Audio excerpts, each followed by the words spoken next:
오늘 우리는 호세아서 14장 말씀을 나누고자 하는데요. 호세아서는 우리가 거의 1년 동안 금요일마다 다루었던 그런 본문이기도 합니다. 우리가 1년의 표로 삼았던 묵은 땅을 기경하라 하는 말씀이 포함되어져 있는 성경이기에 우리가 1년의 목표로 삼았던 묵은 땅이 무엇이고 어떻게 기경해야 되는가를 살피기 위해 호세아서를 계속해서 묵상해 왔습니다. 지난 금요일 추수감사절 특별 금요 기도회 때 호세아서 14장 1절부터 3절의 말씀을 묵상했고요. 오늘은 그 마지막 부분인 14장 4절부터 9절의 말씀을 묵상하고자 합니다. 지속적으로 살핀 것처럼 호세아서 전체는 하나님을 떠나 우상을 숭배하고 부패했던 이스라엘 백성들을 향한 하나님의 가슴 아픈 사랑과 심판의 경고가 교차하는 그런 성경이 호세아서입니다. 하지만 14장은 그 모든 심판의 경고 끝에 터져나오는 긍휼의 노래가 불려지고 있고요. 하나님의 아름다운 회복이 노래되어지는 것이 호세아서 14장입니다. 특별히 오늘 본문 4절부터 9절까지는 진심으로 회개하고 여호와께로 돌아오는 자에게 하나님께서 약속하신 놀랍고도 풍성한 복이 어떻게 예비되어져 있는가 하는 것을 보여주는 본문입니다. 이 말씀은 과거 이스라엘 백성뿐 아니라 오늘날 세상의 유혹에 때로는 흔들리기도 하고 죄악 가운데 넘어지기도 쉬운 우리에게 주시는 하나님의 또한 희망의 메시지가 될 것입니다. 14장은 돌아올 것을 강력하게 요청하시는 1절과 3절, 그리고 그런 이스라엘에게 하나님 베풀겠다 약속하신 그 풍성한 약속인 하나님의 선언인 4절과 9절, 크게 두 파트로 나누어 살펴볼 수 있습니다. 특히 4절은 돌아온 그들을 향한 하나님의 강력한 메시지로 시작이 됩니다. 내가 그들의 반역을 고치고 기쁘게 그들을 사랑하리니 나의 진노가 그에게서 떠났음이니라. 여기서는 각 동사마다 강력한 하나님의 의지가 반영되어 있습니다. 내가 그들을 고칠 것이다. 내가 그들을 사랑할 것이다. 이걸 조금 더 문맥에 맞게 해석해 보면 내가 반드시 그들을 고칠 것이다. 그리고 내가 그들을 항상 사랑할 것이다. 이런 말로 다시 번역 가능합니다. 저는 지난 금요일에 호세아서를 잠깐 전반적으로 살피면서 호세아서 14장이 있는 것은 하나님의 긍휼과 자비 그리고 한량없는 사랑 때문이라고 말씀을 드렸습니다. 이 사랑을 가리켜 우리는 헤세드라고 부르고요, 신약에서는 헬라어로 아가페라고 부릅니다. 헤세드는 주로 구약에서 사용되며 언약에 기반한 변함없고 신실한 하나님의 사랑을 의미하고요, 아가페는 신약에서 주로 사용되며 무조건적이고 희생적인 절대적인 사랑을 의미합니다. 두 단어 모두 본질적으로 하나님께서 우리 인생을 다루시고 함께 하시고 늘 베푸시는 그분의 사랑을 표현할 때 사용되어지는 단어들입니다. 여러분, 호세아서에서 계속 교차하며 대조되었던 것이 있는데 그건 뭐냐 하면 이스라엘의 신실치 못함과 그에 반해 하나님의 신실하심이 계속해서 대조되고 반복되어 나타나는 것을 우리는 살필 수 있었습니다. 따라서 하나님은 이스라엘의 신실치 못함에 대해서 계속 경고하셨지만 그럼에도 불구하고 그 백성을 버릴 수 없는 그 마음의 아픔, 진한 사랑, 긍휼하심을 끊임없이 또한 쏟아내시는 하나님도 만날 수가 있었습니다.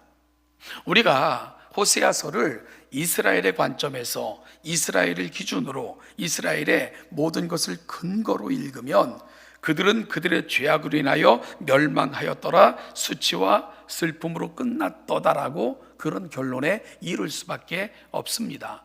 그들의 배도와 그로 인한 그들의 무자비함, 그들의 죄악은 하늘을 찌를 만큼 가득 찼기 때문입니다.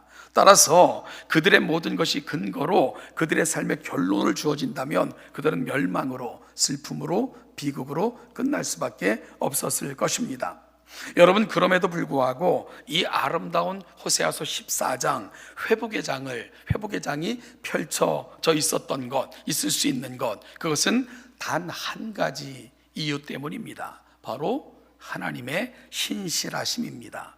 그분의 헤세드입니다. 그 약속하신 바를 놓지 않으시고 반드시 이루시며 그 약속하신 바를 성취하시는 하나님의 신실하심, 여러분, 그 하나님의 신실하심, 헤세드만이 오늘 우리가 감격적으로 읽을 수 있는 호세아서 14장의 유일한 희망이며 이유가 된다는 거죠. 하나님께서는 비록 돌아왔지만 그럼에도 괘씸하게 여겨, 그래 앞으로 잘 하나 못하나 두고 보자, 혹은 돌아오긴 했지만 그 숱한 날들 저지른 죄악 때문에 정말로 인상 쓰시며 억지로가 아닌 감싸 안으시고 회복하시고 치유하시고 기쁘게 사랑하시면서 그 백성들을 맞이하시는 분으로 호세아 선지자는 표현하고 있습니다. 그러니까 이 아름다운 호세아서 14장이 쓰여질 수 있었던 것은 하나님의 사랑, 헤세드, 그분의 긍휼하심과 그분의 은혜한 이분은 설명할 수가 없는 겁니다. 이것이 바로 이스라엘을 향하신 하나님의 약속이고, 과거 구약의 이스라엘과 조금도 다르지 않는 저와 여러분들이 그럼에도 불구하고 소망을 가지고 희망을 노래할 수 있는 것은 하나님의 사랑 때문입니다. 그분의 헤세드 때문입니다. 변함없이 우리를 치유하시고 회복시키셔서 기쁘게 사랑하시는 하나님, 바로 위로의 하나님 때문임을 오늘 호세아서를 통해 우리는 다시금 확인받게 되는 것입니다. 사랑하는 동정교회 성도 여러분, 혹시 이 아름다운 계절, 상처나고 힘들고 지치고 힘겨운 인생의 날들을 그렇게 보내고 계신 분들이 계십니까? 혹시 그러한 모든 삶의 아픔이 우리에게 원인이 있다 할지라도 하나님께로 돌아오시면 하나님은 그 상처를 회복시키시고 치유하시겠다 약속하십니다. 그리고 돌아오기만 하면 내가 기쁘게 너희를 사랑하시겠다 약속하십니다. 오늘 모두가 이 하나님의 깊은 초청과 위로를 안고 우리를 부르시는 하나님의 부름에 응답함으로 이 귀한 위로, 회복, 기쁘게 우리를 사랑하시는 하나님의 은혜를 다시 가슴에 담는 복된 이 아침 되시기를 주님의 이름으로 축복합니다. 여러분, 5절은 하나님께서 그들을 구체적으로 그러면 어떻게 사랑하실 건가 하는 것을 설명합니다. 우리 5절을 같이 한 목소리로 읽어보겠습니다. 내가 이스라엘에게 레바논 백향목같이 뿌리가 밝힐 것이라. 아멘. 하나님께서 스스로 이스라엘에게 무엇과 같을 것이다?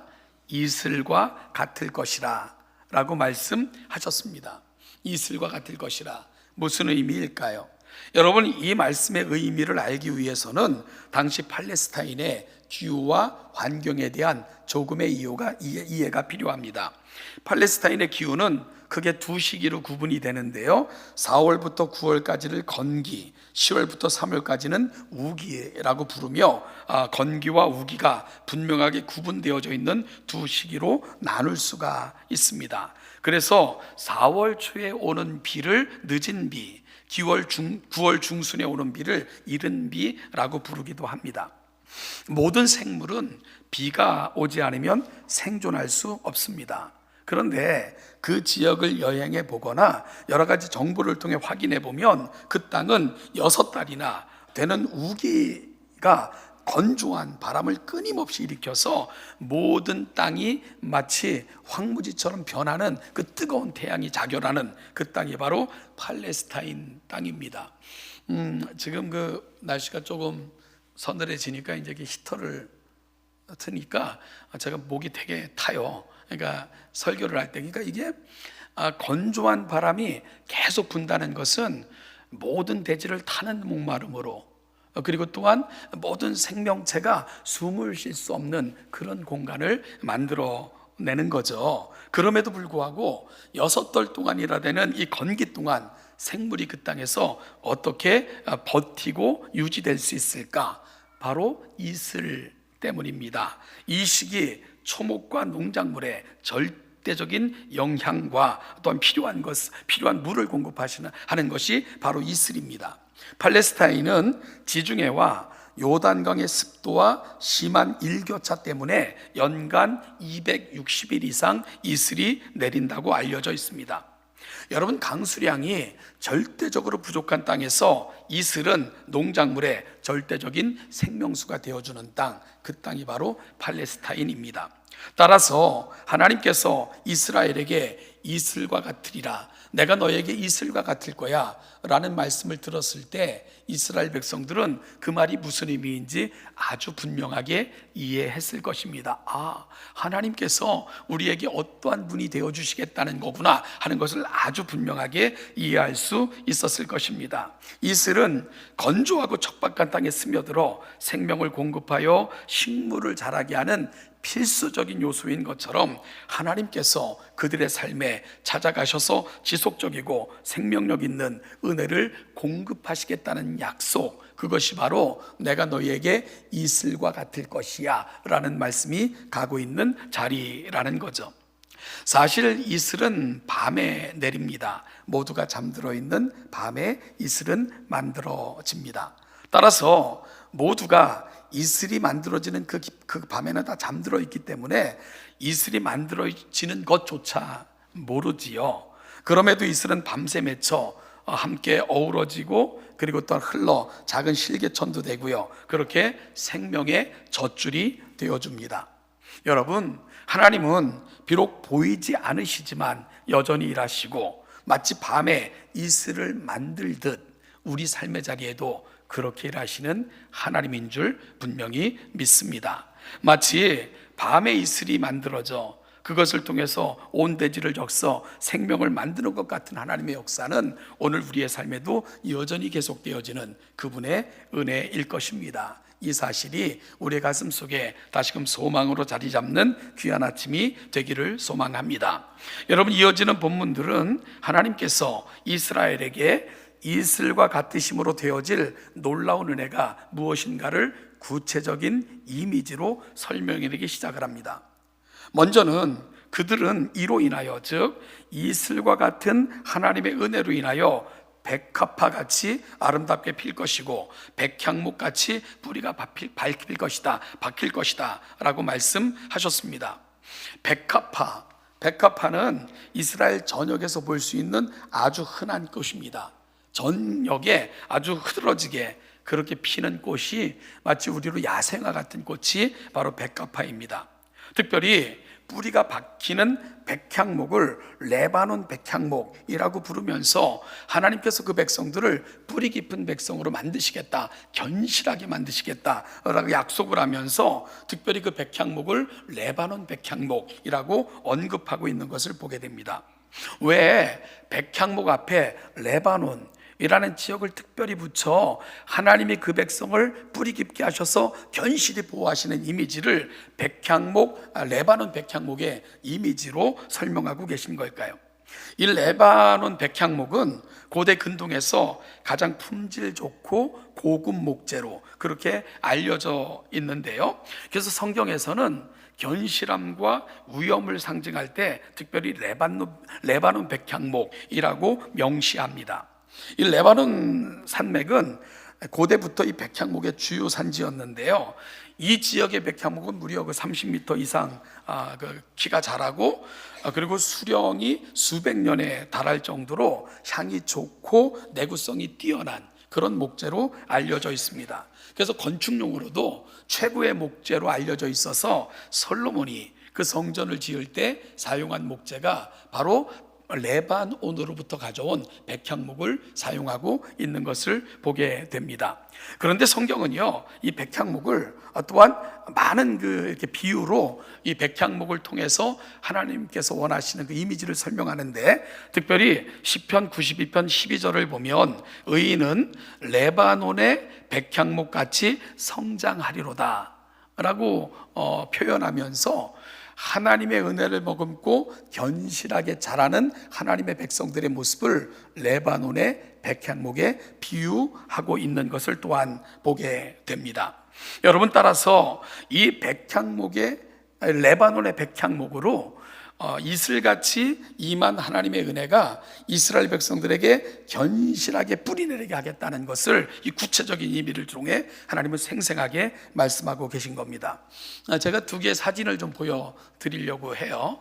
첫 번째 사진을 한번 띄워주시면 이게 드레핀 백합화예요. 그래서 이 꽃은 이스라엘 어디를 가든 전역에서 볼 수 있는 아주 작은 꽃인데 우리의 백합과는 달라요. 그런데 아름답고 그리고 피어있는 모습이 정말 장엄할 정도로 그렇게 휘두러지게 온 땅에 피는 꽃이 바로 드레핀 백합화입니다. 다음 사진을 보면 이게 레바논의 백향목인데요, 이 나무는 무려 30m 이상 자라고 수백 년을 버틸 정도로 정말 견실하고 견고한 그런 나무로 알려져 있는 것이 바로 이 백향목입니다. 여러분, 따라서 백합화와 이 백향목의 이미지는 번성과 견실함을 상징합니다. 하나님께서 이스라엘에 친히 이슬이 되셔서 그들의 번성과 견실함에 이르도록 돕겠다 하시는 약속이 오늘 본문을 통해서 설명되어지고 있는 겁니다. 이어 7절에서는 이스라엘의 온전한 회복과 그 땅에 거하는 이들에게 주어질 복이 구체적으로 설명이 되고 있는데요, 7절 말씀을 같이 한번 읽겠습니다. 그 그늘 아래에 거주하는 자가 돌아올지라. 그들은 곡식같이 풍성할 것이며 포도나무같이 꽃이 필 것이며 그 향기는 레바논의 포도주같이 되리라 라고 말씀을 하셨습니다. 이것이 하나님께서 내 백성에게 행하시겠다 하신 구체적인 복의 내용들입니다. 여러분, 이 말씀은 역사적으로는 그 그늘 아래에 거주하는 자들이라는 표현은 이제 포로로 끌려갔던 이스라엘 백성들이 그 땅으로 돌아올 역사적인 사건을 미리 보여주고 있는 말씀이기도 하고요, 또한 하나님의 은혜 안에서 거하는 모든 이들을 상징적으로 보여주고 있는 말씀이기도 합니다. 즉, 하나님의 은혜 아래 살아가는 사람들에게 주어질 궁극적 은혜를 하나님께서 말씀하신 것이지요. 여러분, 이를 위해서 세 가지 이미지를 사용하기 위해서 보게 되는데, 세 가지가 뭡니까? 곡식, 포도나무, 향기라는 이미지를 통해서 하나님이 펼치실 은혜를 설명해내고 있는데요, 이 각각의 이미지는 풍성함, 꽃, 그리고 레바논의 포도주와 연결이 되어 구체적인 이미지로 이스라엘 백성들에게 보여주는 듯한 하나님의 복이 선포되고 있습니다. 마치 풍년이 든 계절에 추수 때의 곡식의 기쁨, 또한 이스라엘의 상징이기도 하고요, 하나님과의 관계를 상징하기도 하는 포도나무를 통해 이 포도나무의 꽃이 핀다, 이것은 기쁨과 감사가 도래한다, 또한 하나님의 풍요로움이 임한다 하는 것을 상징적으로 보여주는 간용어구가 바로 포도나무에 꽃이 핀다 하는 말이 갖고 있는 의미입니다. 이제 곧 열릴 포도나무를 기대하게 되고요, 그때 벌어질 아름다운 축제를 연상케 하는 표현입니다. 또한 향기가 레바논의 포도주 같을 것이라는 말씀은 향기는 발하여 누군가에게 맡아지는 것이 특징이듯 그의 뛰어난 영향과 또한 뛰어난 명성을 또한 하나님께서 그들에게 허락하실 것이다. 이것이 바로 그들의 향기는 레바논 포도주의 포도주와 같을 것이다 라는 말씀이 담고 있는 의미입니다. 이것이 하나님께서 돌아와 하나님께서 친히 이슬과 같이 임하는 인생들에게 되어질 복이라고 하나님께서는 구체적으로 설명하고 계신 거죠. 여러분, 이것이 호세아를 통해 확인해 주신 궁극적인 하나님의 약속입니다. 호세아 선지자는 이 모든 말씀을 끝내면서 이렇게 도전합니다. 9절 말씀을 같이 한번 읽을까요? 누가 지혜가 있어 이런 일을 깨달으며 누가 총명이 있어? 여호와의 도는 정직하니 의인은 그 길로 다니거니와 그러나 죄인은 그 길에 걸려 넘어지리라. 아멘. 이런 말씀을 듣고도 두 종류의 인생이 있을 것이다 라고 말씀을 하는 거죠. 의인의 길로 다니는 이와 죄인의 길에 서는 사람들입니다. 끝까지 돌이키지 않고 죄 가운데 살며 하나님을 배도하는 인생들, 죄인의 길에 서는 사람들입니다.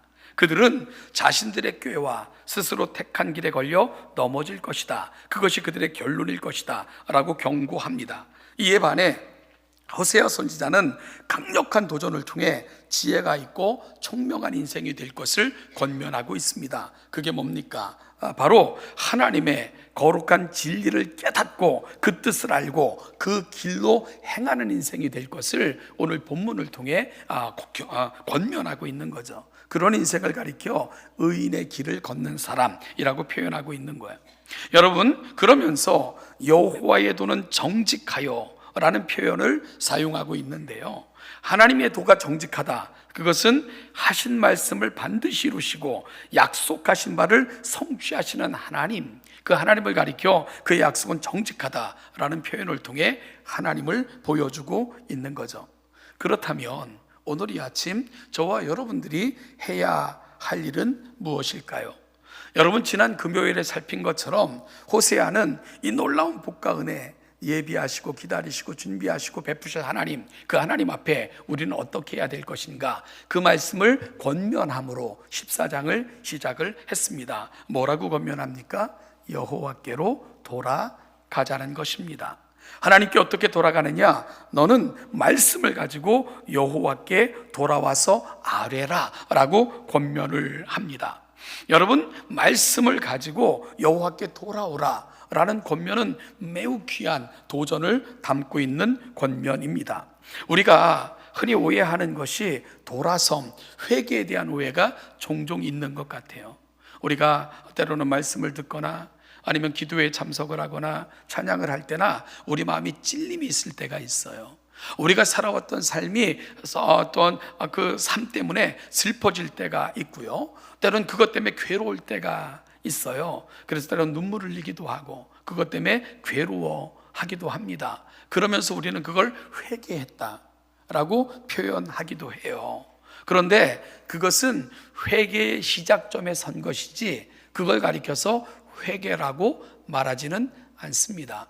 하나님께서 우리 마음에 찔림을 주세요. 하나님께서 우리 마음에 아픔을 주실 때도 있고요, 살아왔던 삶을 후회케 하는, 후회되는 마음을 주실 때도 있어요. 거룩한 성령의 감동하심입니다. 그렇다면 진정한 돌아섬은 그 하나님이 주시는 마음을 담고, 그리고 하나님의 말씀 앞에 나를 세우고, 내가 지금까지 살아왔던 삶이 정말 하나님이 원하시고 기뻐하는 삶이었는가를 돌아보고, 그렇지 않다면 돌아서는 것, 하나님을 향하여 우리 인생의 방향을 바꾸는 것, 이걸 가리켜서 성경은 회개, 돌아섬이라고 이야기를 합니다. 따라서 회개라는 것은 단순한 감정적 유의가 아닙니다. 단순히 후회되고 슬퍼하는 것으로 그치는 것, 그건 회개의 시작점이지 회개라 말하지 않아요. 그래서 호세아 선지자는 하나님의 거룩한 이 말씀을 듣는 자들, 그 마음에 찔림이 있거든 너는 말씀을 가지고 여호와께 돌아오라 라고 권면하고 있는 겁니다. 하나님의 말씀을 붙잡고 거룩한 말씀을 신뢰하고 그 말씀하신 말을 믿으며 전적으로 그 하나님의 말씀을 향해 우리의 방향을 바꾸고 하나님을 향하여 돌아서는 것, 이걸 가리켜 돌아섬이라고 말하는 겁니다. 여러분, 그렇게 돌아오는 인생들을 향해 하나님께서 하신 약속이 있어요. 그게 뭡니까? 내가 너희들을 회복하여 치유할 것이다 라고 말씀하시는 거예요. 그리고 내가 그러한 자들을 기쁘게 사랑할 것이다 라고 말씀하시는 거예요. 그러면서 또한 약속이 뭡니까? 내가 너희에게는 이슬과 같이 될 거야. 그러면 너희들은 들에 핀 백합화가 될 것이고 마치 뿌리가 깊이 내린 레바논의 백향목 같이 될 것이야 라고 말씀하시는 거예요. 내가 곡식의 풍성함같이 너희에게 채워줄 것이며 포도나무에 꽃이 핀 것처럼 너희 인생에 진정한 기쁨과 감사의 축제가 되도록 인도할 것이고, 그리고 또한 레바논의 포도주가 향기를 바라는 것처럼 너희 인생을 향기롭게 세상을 향한 아름다운 나의 향기로 삼아내고야 말 거야. 이것이 바로 오늘 본문이 가고 있는 자리라는 거죠. 그렇다면 사랑하는 여러분, 오늘 이 아침 우리가 결심해야 될 결심의 내용이 뭘까요? 여호와께 돌아가시는 겁니다. 전심으로 하나님을 향하여 우리의 인생의 방향을 바꾸는 겁니다. 우리 모두가 그 하나님의 말씀을 무겁게 여겨 그 하나님의 말씀을 통해 점검받고 그 하나님의 거룩한 은혜를 사모하며 그분 앞에 서는 것, 이것이 바로 하나님의 위대한 은혜의 시작점임을 다시 한번 깨닫는 복된 이 아침이 될 수 있기를 축복합니다. 오늘 6절의 말씀으로 말씀을 마무리하고자 해요. 6절의 말씀을 같이 읽겠습니다. 그의 가지는 퍼지며 그의 아름다움은 감람나무와 같고 그의 향기는 레바논 백향목 같으리니. 이것이 약속입니다. 그의 가지는 퍼지며.